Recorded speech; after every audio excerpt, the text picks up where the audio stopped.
Congratulations on the purchase of your new Whirlpool steam dryer.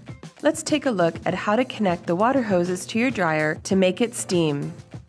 Here are some of the tools you'll need. A 1 3/4 inch pliers, a flat blade screwdriver, a No. 2 Phillips screwdriver, a 1/4 inch nut driver or socket wrench, vent clamps, and a Y connector. Start by disconnecting the cold water inlet from your washing machine.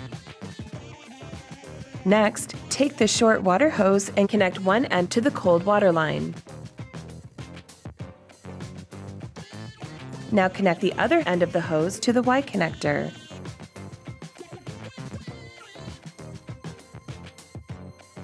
Also connect the hose that's running from your washing machine to the Y connector. Now connect your third and final inlet hose. This will run from the Y connector to the dryer.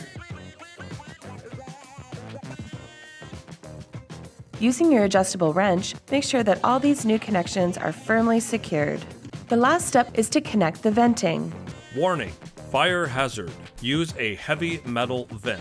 Do not use a plastic vent. Do not use a metal foil vent. Failure to follow these instructions can result in death or fire. Start by placing a vent clamp loosely onto your vent exhaust. Place the dryer exhaust on the vent on your dryer. Secure this in place using a screwdriver. Make sure the dryer is in its final resting place and check to see if it's level. If you need to make adjustments, prop the dryer up and make adjustments to the dryer feet.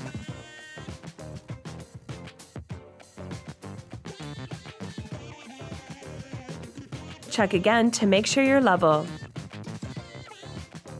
You're now ready to use your new Whirlpool steam dryer.